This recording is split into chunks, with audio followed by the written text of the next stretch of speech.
Assalamualaikum warahmatullahi wabarakatuh. Selamat datang di channel Fadilah Sholawat TV. Semoga kita senantiasa termasuk golongan umat Islam yang terus menuntut ilmu dan senantiasa mengamalkan apa yang sudah didapat. Jangan lupa untuk subscribe terlebih dahulu agar selalu mendapatkan tausiah-tausiah terbaru dari channel kami. Selamat menyaksikan. Juga cerita seorang wanita yang dikenal perilakunya buruk, akhlaknya buruk, kemudian sampai berzina-zina. Ketika dia minum air dari sumur air, kemudian ketika dia keluar dari sumur air bertemu dengan anjing yang sedang mengeluarkan lidahnya dan haus. Dia turun lagi. Walaupun dia sudah tahu pengalaman dia, turun lagi itu sangat susah. Apalagi tidak punya tempat untuk bawa airnya, botol atau gelas atau apa. Dia pakai sandal, sepatunya dia turun ke sumur air dan mengisi sepatunya air, kemudian dia megang dengan mulutnya dan dia naik lagi dan kasih kepada anjing. Allah subhanahu wa ta'ala melihat perbuatannya, Allah ampuni dosanya dan Allah masukkan dalam surganya. Mulia akhlak sama anjing. Padahal mohon maaf Bapak Ibu, hukum anjing di dalam Islam apa? Najis, haram. Tapi begitu Allah balas pahalanya. Kira-kira gimana kalau binatangnya itu bukan haram? Bagaimana binatang itu seperti burung? Kita kasih air. Kata guru saya, kalau ada kucing atau burung sedang dia di atas tanah atau dia letakkan diri dan ada bekas air hujan, kemudian dia minum. Kadang-kadang kita lihat kan, ada kucing sedang minum dari air yang ada bekas hujan atau apa di tanah, atau burung. Kata guru saya, haram ganggu dia. Kadang-kadang kita datang, hush, dia terbang. Perilaku barangkali sambil main-main, dia dianggap kecil. Apa? Buat apa? Dosa.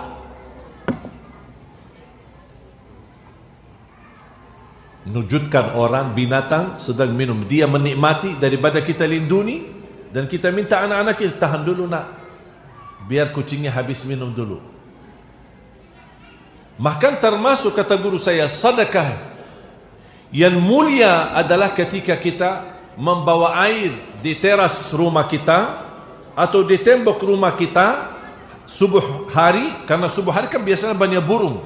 Kita letakkan di emper atau apa namanya, mangkok atau apa saja, kita simpan di atas tembok rumah kita atau pagar rumah kita atau teras rumah kita, dan setiap binatang yang datang minum akan kita mendapatkan pahalanya. Dan bisa itu, amalan itu bisa melindungi kita dari takdir yang buruk. Kalau Allah takdirkan di saat itu ada berambuk ke rumah kita, ada godaan, ada musibah, ada kebakaran, gara-gara sedekah ini bagi air kepada binatang, Allah selamatkan kita dari takdir ini. Allah rubahkan takdir. Coba balasan Allah kepada kita ketika kita perilaku baik sama binatang. Gimana perilaku baik sama manusia? Lebih-lebih lagi perilaku baik sama sesama muslim. Lebih-lebih lagi kemuliaan kita perilaku baik sama orang tua kita. Faham Bapak Ibu? Jadilah orang yang mulia akhlaknya. Mohon maaf kalau kita tidak dapat dari kemuliaan akhlak, tidak dapat pahala. Anggap ya, mohon maaf ya, anggap kemuliaan akhlak tidak ada pahalanya, tidak dapat darjat tinggi di surga, tidak dapat apa-apa dari Allah, cuma dapat satu, menjadi orang terpilih dekat sama Rasulullah. Menurut saya itu cukup. Siapa yang tidak mau dekat sama Rasulullah? Kita aja yang belum pernah bertemu dengan Rasul, tidak pernah mempandangi Rasul, merasa sangat rindu Rasulullah SAW. Ingin mempandangi wajahnya, walaupun melalui mimpi. Siapa yang tidak mau? Itu menjadi tanda cinta kita. Apalagi kita terpilih posisi duduknya di samping Rasulullah sallallahu alaihi wasallam.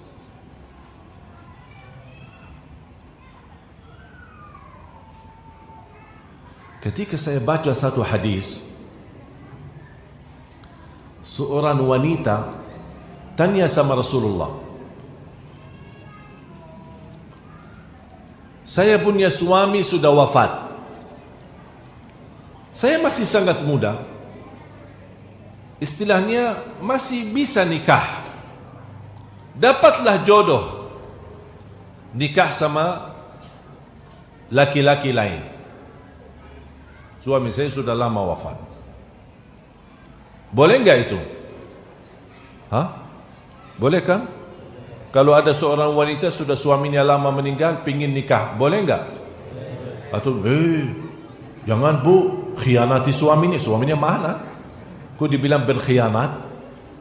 Kalau khianat, kalau suaminya ada, kalau suaminya tidak ada, bukan namanya khianat. Dia nikah. Muncullah sebuah pertanyaan datang kepada Rasul, ya Rasulullah, saya sudah nikah, suami saya sudah wafat, saya nikah.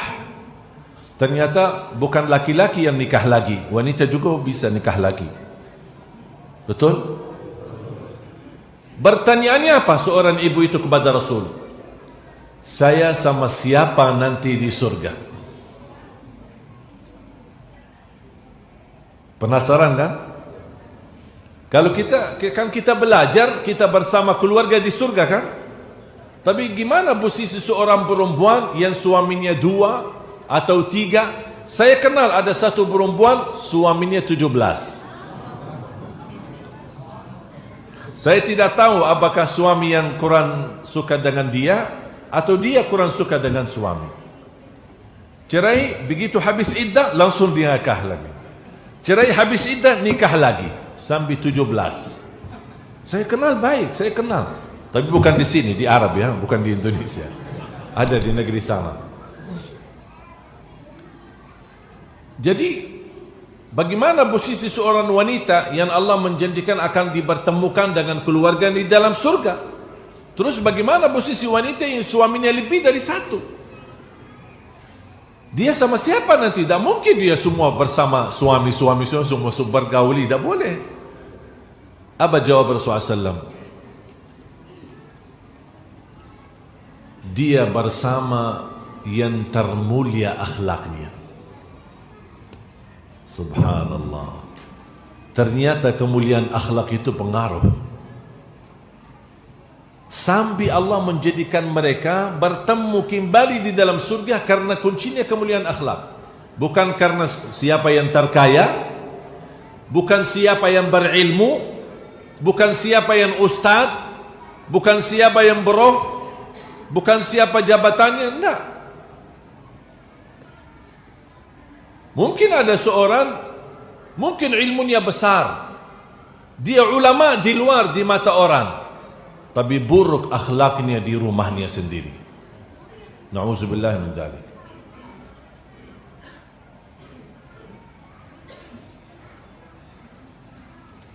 Dan kunci kemuliaan akhlak seorang bukan dia mulia akhlaknya di luar, tapi mulia akhlaknya bersama keluarganya sendiri. Itu yang disebutkan laki yang mulia di sisi Allah.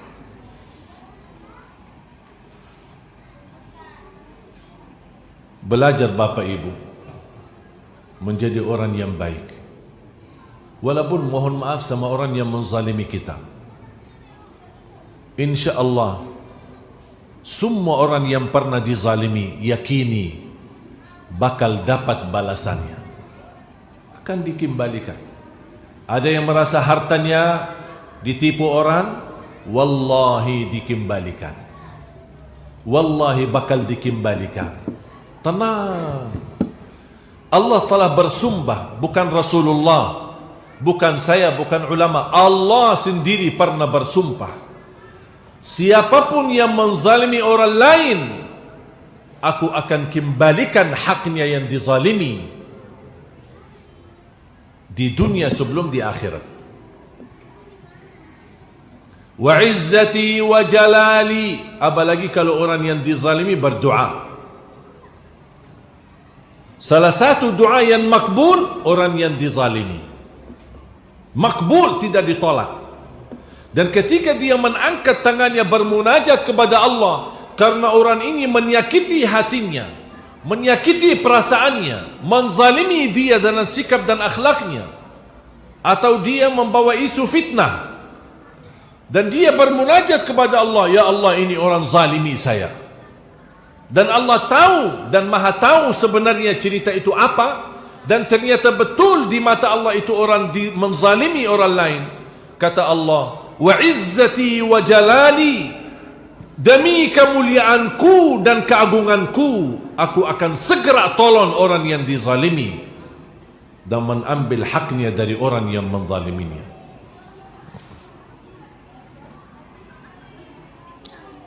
Ketika saya dengar Allah sendiri bersumpah, saya tidur nyaman, tak pernah takut. Orang fitnahin saya, masalah kecil. Orang caci maki saya, tak ada artinya. Bakal dapat dia gilirannya, bakal dia difitnah, bakal dia dicatukan, bakal dia dihina. Tapi bukan saya, tapi prosesnya cara Allah, bukan cara saya. Saya tidak mau ambil hak saya. Saya bisa bela diri, saya bisa menghadap orang, saya bisa berantem, saya bisa berkelahi sambil ambil hak saya. Tapi saya tidak mau mengambil hak saya dengan cara saya. Saya ingin hak saya bisa datang ke saya, tapi dengan cara Allah. Makanya selalu saya banjatkan kepada orang yang terbukti menghina saya, menzalimi saya, atau apa saja, saya selalu banjatkan doa, hasbi Allah wa ni'mal wakil. Artinya apa? Dalam urusan ini saya mewakilimu ya Allah, karena Allah sebaik-baik yang diwakili. Sudah. Kalau ada kasus besar, kita mencari pengacara kan? Ketika sudah serahkan pengacara, kita percaya enggak? Percaya sepenuhnya kepada pengacara untuk mengambil hak saya. Gimana kalau pengacara kita adalah Allah subhanahu wa ta'ala? Percaya enggak? Sangat percaya. Wa ni'mal wakil, ni'mal maula, wa ni'man nasir. Sebaik-baik penolong. Saya akhiri satu cerita. Rasulullah sallallahu alaihi wasallam sebelum jadi nabi sudah terbiasa di tengah kuffar Quraisy. Tahu enggak Bapak Ibu, umur Rasulullah hidup di Makkah lebih panjang daripada umur di masa dakwah. Masa dakwah ini berapa lama? 23 tahun. 13 tahun di Makkah dan 10 tahun di Madinah. 23 tahun. Berarti separuh umur dia di Makkah. Umur dia selama di Makkah sebelum jadi Nabi berapa lama? 40. Bayangkan. Kalau kita ingin menilai seorang, ada orang berhubungan dengan orang lain 40 tahun, ada juga yang 23 tahun.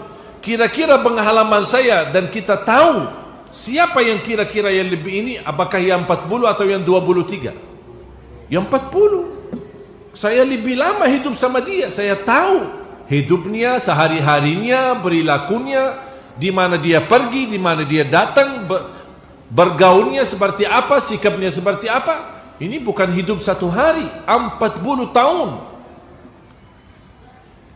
Sampai Nabi Muhammad sebelum jadi Nabi mendapatkan gelar bukan dari siapa-siapa, tapi dari kuffar, orang kafir,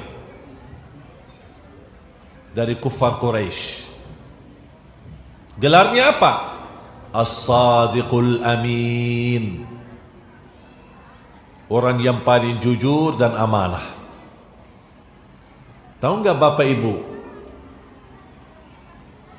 Termasuk ketika Nabi Muhammad sudah jadi Nabi dan lebih daripada separuh penduduk Makkah belum mau terima Islam, tapi masih Nabi Muhammad di mata mereka As-Sadiqul Amin. Buktinya apa? Kalau mereka punya harta kelebihan harta di rumah, mereka takut simpan. Dia simpan hartanya di mana? Di bank. Bank siapa? Bank Muhammad. Mereka datang kepada Nabi Muhammad, mohon saya percayamu, tapi saya tidak mau masuk Islam. Ini harta saya, tolong simpan, amanah. Rasul terima. Ini kafir. Dia kafir, tapi Rasul terima. Ketika waktu Allah izinkan Nabi Muhammad berhijrah, hijrah malam hari, dia mungkin dia datangi ke rumah orang, kembalikan amanah. Sudah malam, orang pada tidur. Dia panggil Ali bin Abi Talib. Wahai Ali. Padahal di masa itu, waktu hijrah, kuffar Quraisy sedang sepakat untuk membunuh Nabi Muhammad. Coba bayangkan. Bisa aja Nabi Muhammad sakit hati. Bisa aja Nabi Muhammad merasa dizalimi. Kalian lagi meeting ya? Lagi rapat ya? Mau bunuh saya ya? Kalian lupa ya harta kalian ada di saya ya? Udah halal. Halalan thayyiban. Saya bawa lari aja. Ini sekarang zaman ini muncul seperti itu. Karena orang jahat, kalau kita dapat kesempatan ambil hartanya, ini orang jahat. Tapi terus bagi kamu apa? Halal. Halal bagi kita. Nabi Muhammad tidak mau. Panggil Ali, wahai Ali, ini harta-harta si fulan, semua nama-nama masing-masing. Saya Allah izinkan untuk berhijrah. Besok pagi, mohon wahai Ali, kembalikan harta-harta mereka kepada mereka masing-masing. Ini musuhmu ya Rasulullah. Ini musuh, bukan sahabat, bukan teman. Ini musuhmu. Tetap Nabi Muhammad berlaku baik, karena dia tidak mau dirusak nama As-Sadiqul Amin, orang yang paling jujur dan amanah. Kira-kira Bapak Ibu mau nggak dapat gelar itu di mata Allah SWT? As-Sadiqul Amin. Datang As-Sadiqul Amin, sudah pergi As-Sadiqul Amin. Dari mana As-Sadiqul Amin? Ketemu siapa? As-Sadiqul Amin. Masya Allah. Itu yang kita butuhkan. Insya Allah kalau kita terapkan seperti ini, saya jamin negeri kita insya Allah ma'mur, aman, berkah.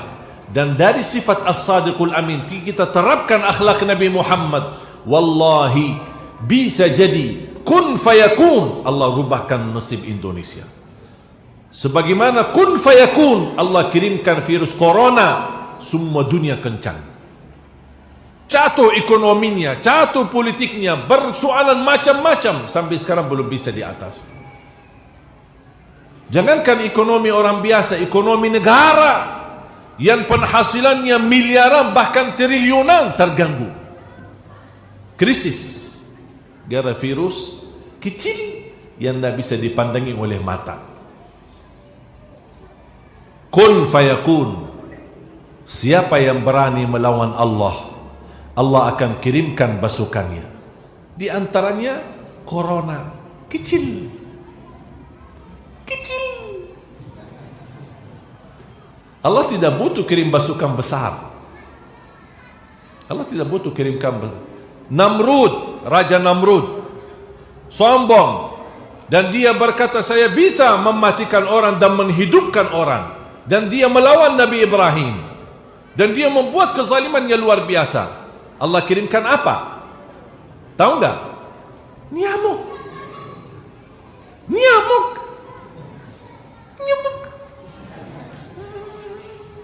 Masuk ke hidungnya sampai ke kepalanya.